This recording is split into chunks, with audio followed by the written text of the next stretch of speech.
IDFC limited वैसे तो मैंने स्टॉक ऑफ द डे में भी रखा था, लेकिन मैं यही बता दूं एक बहुत इंटरेस्टिंग मर्जर जिसका ये जरूर कहूंगा दीप कि ऐसा नहीं कि इसका अनुमान नहीं था, मार्केट को अनुमान था, अंदाजा था कि आईडीएफसी फर्स्ट बैंक और आईडीएफसी लिमिटेड का मर्जर आएगा। मैनेजमेंट ने भी संकेत दिए थे। अब जो मर्जर रेशियो आया वो मर्जर रेशियो जो है वो फेवरेबल है आपके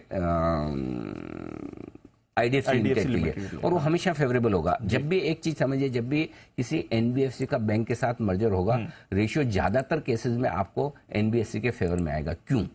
क्योंकि एनबीएफसी को वैल्यूएशन हमेशा बैंक के मुकाबले में कम मिलते हैं, पहली चीज।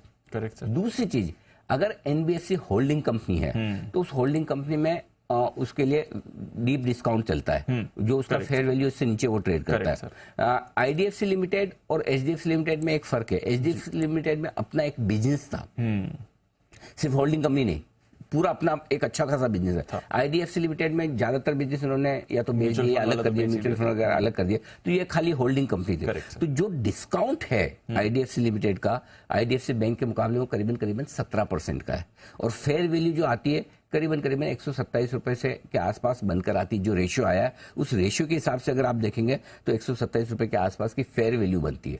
अब मर्जर में 6 महीने का टाइम मानकर चले मिनिमम, तो 6-7% तो आपको डिस्काउंट जो फेयर वैल्यू है उससे नीचे रह गई, इंटरेस्ट कॉस्ट है। मेरा ये समझना है दीप की इस रेशियो के आने के बाद में जो 17% फेवर में रेशियो, इसके लिए दो चीजें हो सकती है। एक तो ये कि आईडीएफसी फर्स्ट बैंक नीचे आए, 2-3-4% घट जाए, जो कि होगा नहीं, क्योंकि मर्जर के बाद आईडीएफसी फर्स्ट बैंक के लिए भी बुक वैल्यू बढ़ रही है, 4.9% बुक वैल्यू बढ़ रही है। सो अगर बैंक की बुक वैल्यू बढ़ रही है मर्जर के बाद, तो फिर नीचे क्यों आना चाहिए? सो आई थिंक अगर प्रॉफिट बुकिंग के लिए, और बहुत लोगों ने शायद ट्रेड ये भी लिया है कि IDFC first bank short, IDFC long, तो आईडीएफसी फर्स्ट बैंक अगर घटेगा भी तो शॉर्ट कवरिंग आएगी। पहली बात तो मेरे हिसाब से घटना नीचे हो सकता है 2-3% बढ़ी जाए बुक वैल्यू बढ़ने की वजह। अगर आईडीएफसी फर्स्ट बैंक बढ़ता है तो आईडीएफसी लिमिटेड और ज्यादा बढ़ेगा।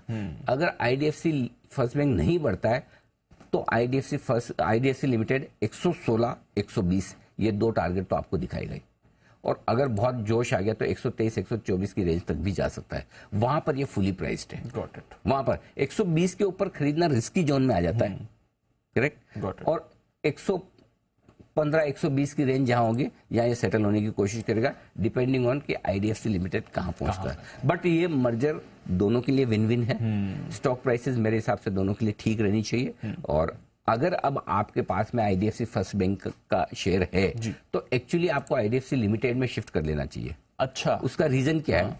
अब दोनों साथ साथ बढ़ेंगे, साथ साथ घटेंगे, तो जब 6-7% का डिस्काउंट हमेशा आईडीएफसी लिमिटेड में रहेगा मर्जर खत्म होने तक का, तो फिर कम से कम ये 6% तो आप सिक्योर कर लो। यस, आपके पास आ गए। करेक्ट। सो ये आपकी स्ट्रेटेजी होनी चाहिए। तो आई थिंक आज stock of the day IDFC limited कमाल करना चाहिए। 116, 120, 123 3 टारगेट है, यहाँ पर आने चाहिए। ठीक है सर। एनबीएफसी जल्दी से छोड़ना मत, मैं फिर बोल रहा हूँ इन शेयरों को बड़े। अब फॉर एग्जांपल अगर आपने 1 साल पहले अगर आपने पिरामल खरीदा है, या 6 से 9 महीने पहले, 3 क्वार्टर पहले मेरे ख्याल से पिरामल के रिजल्ट पे भाव 950 के आसपास हुआ करता था, 1000 के आसपास। अब जाकर वापस आया, 9 महीने के बाद आया। अब यहाँ पर अगर आपको लगता है 9 महीने बाद भाव आया मैं छोड़ दूं, तो हो सकता है आप गलती कर रहे हो। कोई बड़ी बात नहीं, पिरामल भी आपको आगे चलते हुए पुराने भावों की तरफ 1100, 1200, 1300 की तरफ जाते हुए दिखे। सो अब अगर एनबीएफसी आपके पास अच्छा है, जिसके वैल्यूएशन अभी भी 1.5 बुक के ऊपर नहीं है, वो पकड़ के रखिए। Got it. ये